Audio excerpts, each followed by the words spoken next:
আপনি দেখছেন news now, আমরা জানি কোনটা খবর। नमस्कार, आप सभी देख रहे हैं न्यूज नाउ में आज का समाचार। अगस्त में राज्य में आई भयंकर बाढ़ के कारण नॉर्थ ईस्ट काउंसिल की बैठक रद्द कर दी गई थी। राज्य प्रशासन से मिली जानकारी के मुताबिक ये बैठक इसी महीने की 20 और 21 नवंबर को होगी। बैठक की अध्यक्षता केंद्रीय गृह मंत्री अमित शाह करेंगे। पूर्वोत्तर परिषद की बैठक 31 अगस्त और 1 सितंबर को अगरतला में होनी थी, लेकिन इससे पहले ही भीषण बाढ़ की स्थिति के कारण बैठक रद्द हो गई थी। त्रिपुरा राज्य प्रशासन से मिली जानकारी के अनुसार इस वर्ष पूर्वोत्तर परिषद की बैठक इस महीने की 20 और 21 तारीख को होगी। गृह मंत्री अमित शाह पहली बार अगरतला में होने वाले पूर्वोत्तर परिषद की बैठक की अध्यक्षता करेंगे। 2 दिवसीय बैठक में केंद्रीय गृह मंत्री Amit Shah, union minister for north eastern region Jyotiradityanath Scindia, अन्य केंद्रीय मंत्री, पूर्वोत्तर राज्यों के मुख्यमंत्री और फाइनेंस मिनिस्टर भी भाग लेंगे। पूर्वोत्तर राज्य के गवर्नर्स भी प्रज्ञा भवन में होने वाली बैठक में शामिल रहेंगे। पूर्वोत्तर परिषद की बैठक से पहले 19 नवंबर को सभी पूर्वोत्तर राज्यों के प्लानिंग डिपार्टमेंट के मुख्य सचिवों और सहायक सचिवों की बैठक होगी। 19 नवंबर को होने वाली इस बैठक में नॉर्थ ईस्टर्न बोर्ड की मुख्य बैठक और नई परियोजनाओं के एजेंडा को अंतिम रूप दिया जाएगा। त्रिपुरा के मुख्यमंत्री डॉक्टर मानिक शाह ने त्रिपुरा बांग्लादेश अंतर्राष्ट्रीय सीमा पर खुले 27 किलोमीटर लंबे हिस्से में कांटेदार तार की बाड़ लगाने के काम को तेजी से पूरा करने का मुद्दा उठाने का निर्णय लिया है। वह इस मामले को पूर्वोत्तर परिषद और केंद्रीय गृह मंत्री के ध्यान में लाएंगे ताकि घुसपैठ को रोकने के लिए बाड़ लगाने का काम तुरंत पूरा हो सके। यह उल्लेखनीय है कि पूर्वोत्तर परिषद अधिनियम 1971 के तहत गठित north eastern council NEC Sikkim सहित 8 पूर्वोत्तर राज्यों के लिए क्षेत्रीय योजनाओं और स्टैट्यूटरी एडवाइजरी बॉडीज के रूप में कार्य करती है। Bureau report, news now. वर्तमान में राज्य की कुल जनसंख्या का 24.5% अन्य पिछड़ा वर्ग से है। अन्य पिछड़ा वर्ग के विकास के बिना राज्य का समग्र विकास संभव नहीं है। शुक्रवार को doctor BR Ambedkar gold medal वितरण समारोह में मुख्यमंत्री डॉक्टर मानिक शाह ने यह बात कही। मुख्यमंत्री ने यह भी उल्लेख किया कि डॉक्टर BR अंबेडकर के सभी के लिए समानता और विकास के सपने को अब सरकार साकार कर रही है। अगरतला के रविंद्र शतवार्षिकी भवन में आयोजित इस कार्यक्रम में OBC समुदाय के 40 मेधावी छात्रों को doctor BR Ambedkar memorial merit gold medal पुरस्कृत किया गया। তো সেন্সাস তো অনেক আগে হয়েছে, এরপর আর তো সেন্সাস হয়নি। এখন পর্যন্ত যা দেখলাম প্রায় 24.5% আমাদের এখন OBC সম্প্রদায়ের ভুক্ত লোক আমাদের ত্রিপুরাতে আছে। তো সেই দিক দিয়ে চিন্তা করলে আমাদের মনে হয় একটা বিরাট পার্সেন্টেজ কিন্তু পপুলেশনের OBC সম্প্রদায়ভুক্ত। কাজে কাউকে কোনো অবস্থায় পিছনে ফেলে আমি সামনের দিকে এগিয়ে যাব সেটা কিন্তু সম্ভব নয়। সবাইকে আমরা সবসময় বলি সবকা সাথ সবকা বিকাশ, বিশ্বাস আর তার প্রয়াস, প্রধানমন্ত্রীজি বারবার বলেন। সবাইকে নিয়ে আমরা সবার যদি উন্নতি হয় তবেই কিন্তু আমরাও যে ফিল গুড যে একটা ভালো বোধ। भाजपा के लौह पुरुष लालकृष्ण आडवाणी राष्ट्रीय स्वयंसेवक संघ में शामिल होकर भारतीय जनता पार्टी को देश की राजनीति के शीर्ष पर लाने के शिल्पकारों में से एक है। त्रिपुरा के मुख्यमंत्री डॉक्टर मानिक शाह ने शुक्रवार को भारतीय राजनीति के महान आइकन को उनके 97वें जन्मदिन पर शुभकामनाएं दी। भारतीय राजनीति के महान नेता लालकृष्ण आडवाणी ने बिना धार्मिक अनुष्ठान किए हुए धर्मनिरपेक्षता का एक नया राजनीतिक दृष्टिकोण पेश किया है। इसके जरिए उन्होंने भारतीय जनता पार्टी को सिंध की दिशा में महत्वपूर्ण रूप से मोड़ा है। त्रिपुरा के मुख्यमंत्री डॉक्टर मानिक शाह ने शुक्रवार को भारत रत्न लालकृष्ण आडवाणी को उनकी 97वीं जयंती पर बधाई दी। लालकृष्ण आडवाणी का जन्म 8 नवंबर 1927 को कराची में हुआ था। 1942 में उन्होंने RSS ज्वाइन किया और 1947 में विभाजन के बाद दिल्ली आ गए। 1957 में उन्होंने भारतीय राजनीति में कदम रखा और अटल बिहारी वाजपेयी सहित जनसंघ MPs की मदद की। 1958 में वे दिल्ली जनसंघ के सचिव बने और एक पत्रकार के रूप में भी कार्य किया। 1967 में वह पूरी तरीके से राजनीति से जुड़ गए। 1970 में राज्यसभा की एक सीट खाली होने पर जनसंघ ने उन्हें इस सीट के लिए उम्मीदवार बना दिया। बाद में लाल कृष्ण आडवाणी दिल्ली नगर परिषद से पार्लियामेंट में चले गए। भाजपा के आयरन मैन ने लंबी राजनीतिक पारी में देश के उप प्रधानमंत्री, विपक्ष के नेता और भाजपा अध्यक्ष समेत कई अन्य महत्वपूर्ण पदों पर अपनी सेवाएं दी।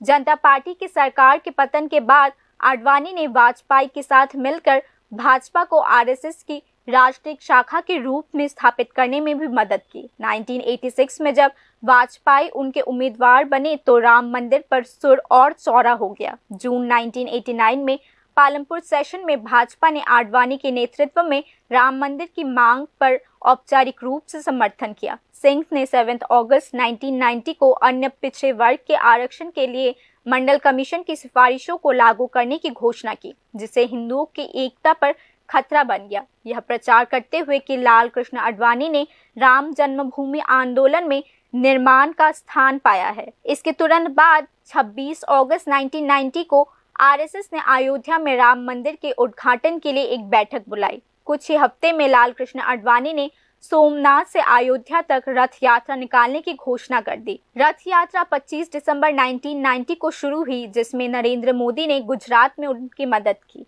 इस यात्रा ने आडवाणी को राष्ट्रीय राजनीति में प्रमुख बना दिया और भारतीय राजनीति पर गहरा प्रभाव भी छोड़ा।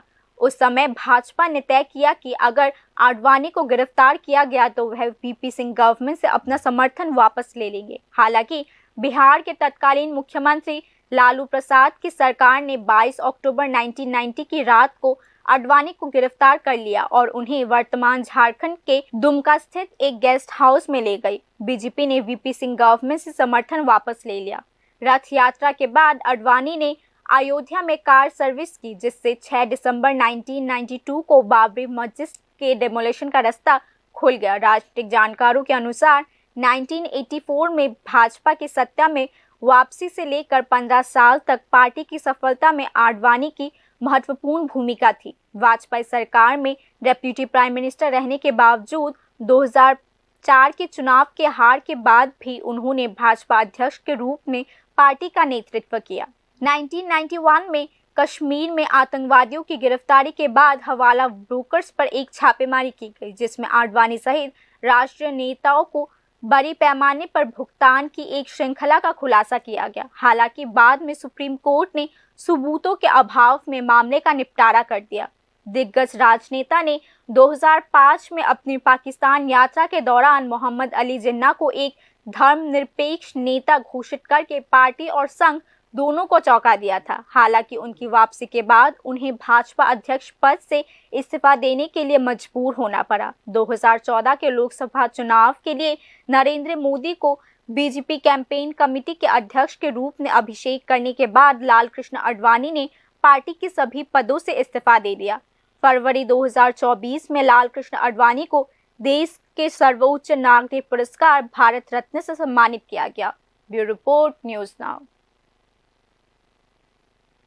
अगरतला में गोरखा बस्ती के डिपार्टमेंट ऑफ फिशरीज में राज्यव्यापी समीक्षा बैठक आयोजित की गई। बैठक मिनिस्टर ऑफ फिशरीज सुधांशु दास की उपस्थिति में हुई। इसके अलावा इस बैठक में विभाग के विभिन्न अधिकारी भी मौजूद रहे। इस राज्यवार समीक्षा बैठक में राज्य में फिश प्रोडक्शन के विभिन्न मुद्दों पर चर्चा की गई। शुक्रवार को गोरखा बस्ती स्थित डिपार्टमेंट ऑफ फिशरीज में मंत्री सुधांशु दास और डिपार्टमेंट ऑफ फिशरीज के अधिकारियों की उपस्थिति में जिला और उपमंडल स्तर पर फिशरीज से संबंधित मुद्दों पर समीक्षा बैठक हुई। बैठक में राज्य के युवाओं की आत्मनिर्भरता के लिए फिश प्रोडक्शन पर विशेष ध्यान दिया गया। बैठक के बारे में विभाग के मंत्री सुधांशु दास ने बताया कि इस साल यह समीक्षा बैठक दूसरी बार हुई है। आज की समीक्षा बैठक यह पता लगाने के लिए है कि पिछले 3-4 महीनों में डिपार्टमेंट ऑफ फिशरीज का जिलावार या उपमंडलवार जो लक्ष्य लिया गया था उसके अनुरूप किस तरह का कार्य हुआ है या कितना कार्य में सुधार हुआ है और कहीं किसी प्रकार की त्रुटि तो नहीं है। आज की बैठक में इन्हीं विषयों पर चर्चा हुई। প্রতিনিয়ত চেষ্টা করছে রাজ্যে যাতে মাছের চাহিদা যেটা রয়েছে তার জোগাড় আমরা দিতে পারি।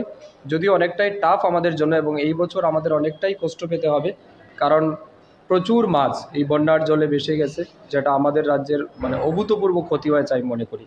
তবুও আমরা চেষ্টা করছি এবং সার্বিক বিষয় নিয়ে আজ আমরা बाकी की खबरें ब्रेक के बाद।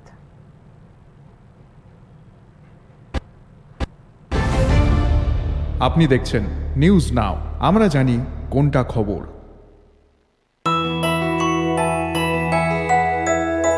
স্বাদে ভরা ঘিয়ের সুবাস লংতরায়, কি ভালো খেতে।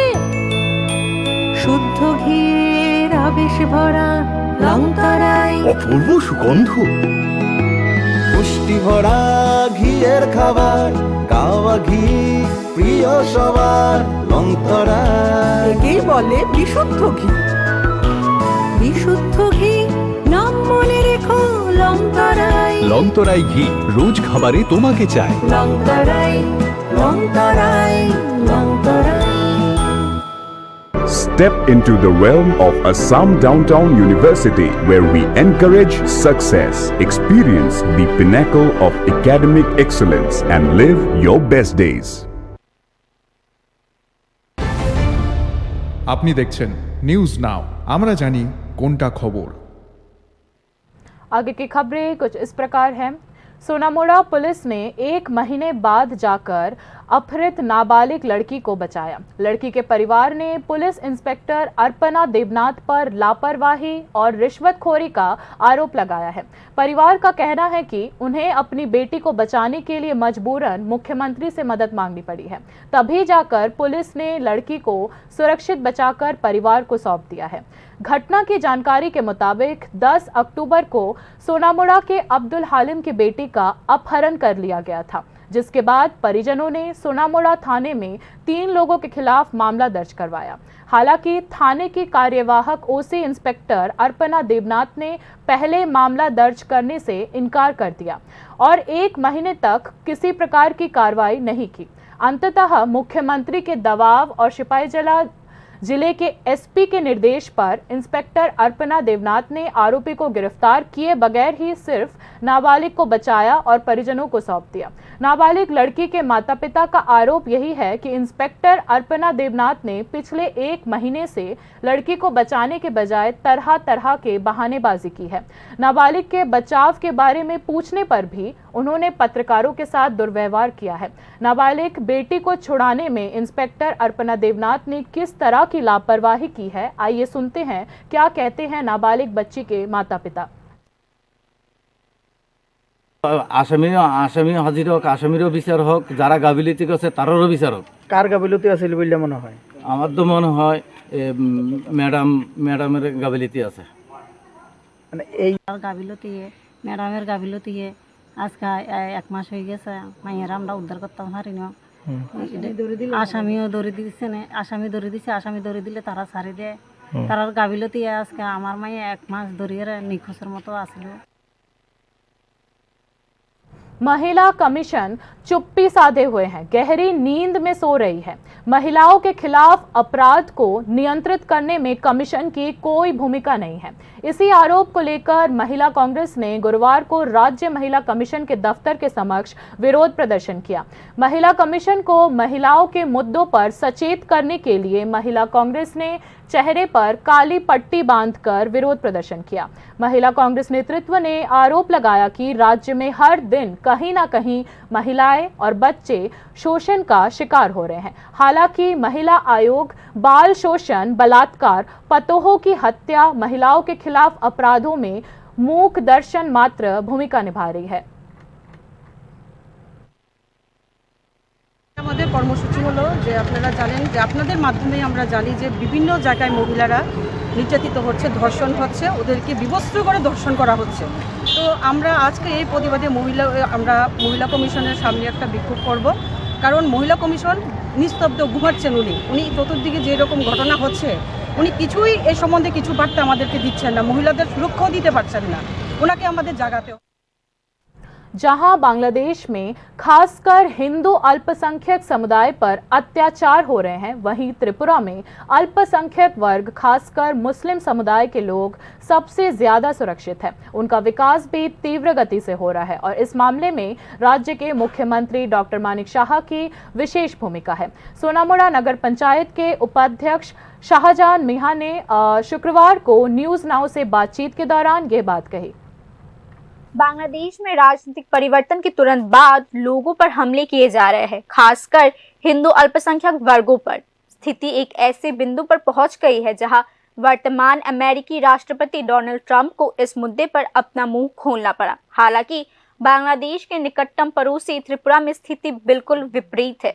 मुख्यमंत्री मानिक शाह के शासन में त्रिपुरा का अल्पसंख्यक समुदाय, विशेष रूप से मुस्लिम समुदाय, सबसे सुरक्षित है। यह बात एक बार फिर अल्पसंख्यक वर्ग के लोगों की प्रतिक्रिया से साबित हो गई है। सोनामुड़ा नगर पंचायत के उपाध्यक्ष शाहजहान मिया ने न्यूज नाउ के साथ एक विशेष साक्षात्कार में कहा कि मुख्यमंत्री मानिक शाह के शासन में अल्पसंख्यक त्रिपुरा में सबसे सुरक्षित है और उनका विकास सामान्य रूप से किया जा रहा है।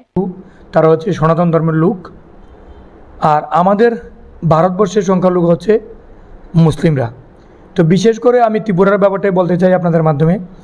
যেমন আমরা সংখ্যালঘু, কিন্তু আমরা যারা সংখ্যালঘু রয়েছি, বিশেষ করে মুসলিমরা, আমরা সব থেকে সেফ এবং মানে খুব খুব ভালো রয়েছি আমাদের এই বিজেপি সরকার আমলে, ভারতীয় জনতা পার্টি সরকার আমলে।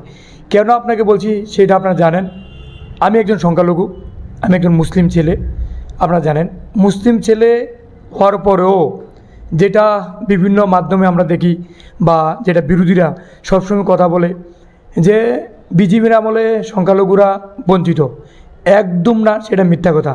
যদি বিজেপির আমলেই মুসলিমরা যদি ডেভেলপ না হতো, মুসলিমরা যদি উন্নয়ন না হতো, তাহলে আমি একজন মুসলিম হিসাবে, আমি একজন সংখ্যালঘু হিসাবে কী করে সোনামুড়া নগর পঞ্চায়েতের মতন জায়গাতে আমি ভাইস চেয়ারম্যান হয়েছি এই বিজেপির আমলে। তা আমি একটাই কথা বলবো আপনাদের মাধ্যমে, যেমন আমাদের ভারতবর্ষের যশস্বী প্রধানমন্ত্রী নরেন্দ্র মোদীজির যে নারা সবকা সাথ সবকা বিকাশ, ওই নারাকে পাথেয় করে আমাদের ভারতবর্ষে সংখ্যালঘুরা যারা রয়েছেন, মুসলিমরা সব থেকে সেফ, এখন সব থেকে ভালো রয়েছে। আমরা যদি লক্ষ্য করি, দেখেন আমরা সোনামুড়াতে আমি যেই জায়গাতে ভাইস চেয়ারম্যান রয়েছি, যেমন আমরা একমাত্র দুর্গাপূজা গেল, কালী পূজা গেল, আমি ভাইস চেয়ারম্যান হিসাবে আমি গর্ববোধ করি। দুর্গাপূজাতে যেমন খুব আনন্দ করে আমরা পূজাতে যারা আমার সনাতন ধর্মের ভাই বোনরা মায়েরা রয়েছে তাদেরকে যেমন আমরা হেল্প করি, সহযোগিতা করি, আমরা সমস্ত বডি মিলে, নগর পঞ্চায়েতের সমস্ত বডি মিলে, বিশেষ করে আপনারা যদি না বলে না হয় আপনাদের মাধ্যমে জিজ্ঞাসা করে দেখুন, এই পূজাতে সবথেকে বেশি আমি উদ্যোগ নেই।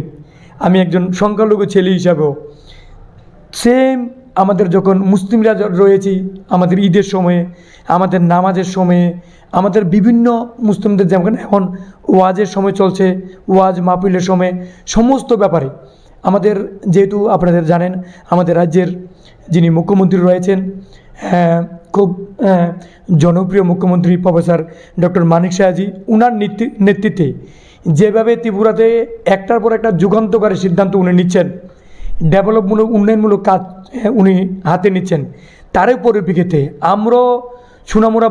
त्रिपुरा में फिलहाल बीजेपी का भर्ती अभियान चल रहा है। सोनामुड़ा नगर पंचायत के उपाध्यक्ष ने कहा कि मुख्यमंत्री मानिक शाह के नेतृत्व में अल्पसंख्यक वर्ग के सामान्य लोग पूरे राज्य के साथ साथ सोनामुड़ा में भी भाजपा नागरिक पद पर आसीन है।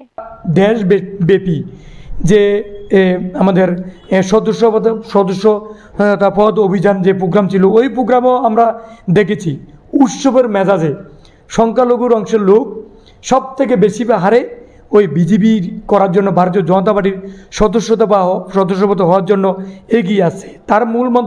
তার মূল কারণ হচ্ছে মুসলিমরাও এখন বুঝে গেছে যে বিগত দিন যে সরকারটা ছিল শুধু মিথ্যা আর মানুষকে শুধু আসার পর আসা, কিন্তু মুটো সংখ্যালঘুদের কোনো ডেভেলপ করেনি। তা আমরা লক্ষ্য করেছি যারা আমরা রয়েছি, আমরা শুধু কথাই বলি না, প্রফেসর ডক্টর মানিক শাহের নেতৃত্বে কাজও সেটা প্রমাণ হয়েছে। তার কারণে আজকে মুসলিমরা যারা রয়েছি, ত্রিপুরাতে যারা সংখ্যালঘু রয়েছে, ইন্ডিয়াতে যারা সংখ্যালঘু রয়েছে, আমরা খুব সেফ রয়েছি। উন্নয়নের ক্ষেত্রে সনাতন ধর্মের লোকের যেমন উন্নয়ন হচ্ছে, আমাদেরও बांग्लादेश की अस्थिर राजनीतिक स्थिति के आधार पर प्रतिक्रियावादी समूहों ने पहले भी त्रिपुरा में अपना सिर उठाया था। केंद्रीय गृह मंत्रालय को दी गई खुफिया रिपोर्ट में कहा गया है कि प्रतिक्रियावादियों ने सरकार और मुख्यमंत्री को बदनाम करने के इरादे से अवांछित गतिविधियां भी की है। राजनीतिक विश्लेषकों का मानना है कि इस संबंध में त्रिपुरा के मुख्यमंत्री डॉक्टर मानिक शाह की दूरदर्शी और समय पर की गई कार्रवाई ने राज्य के अल्पसंख्यक वर्ग के आम लोगों की काफी उम्मीदें जगाई है। Bureau report, news now. Ranji trophy के एलीट ए ग्रुप 4 मैच में मेजबान त्रिपुरा ने मजबूत वडोदरा के खिलाफ पहली पारी में 3 अंक हासिल किए। वडोदरा की पहली पारी में 235 रन के जवाब में मेजबान त्रिपुरा ने मैच के तीसरे दिन शुक्रवार को अपनी पहली पारी 7 विकेट पर 482 रन पर डिक्लेयर कर दी। ऐसे में त्रिपुरा के 2 बल्लेबाज विक्रमदास और जियनजोत सिंह 94 में आउट हो गए। दिन के अंत में जब एमबीबी मैदान में वडोदरा को 247 रनों में पीछे छोड़ा तो उनकी दूसरी पारी का स्कोर बिना किसी विकेट के 37 रन था। मैच की मौजूदा गति के मुताबिक शनिवार को आखिरी दिन त्रिपुरा वडोदरा दोनों टीमें बराबरी के लक्ष्य के साथ मैदान में उतरेगी।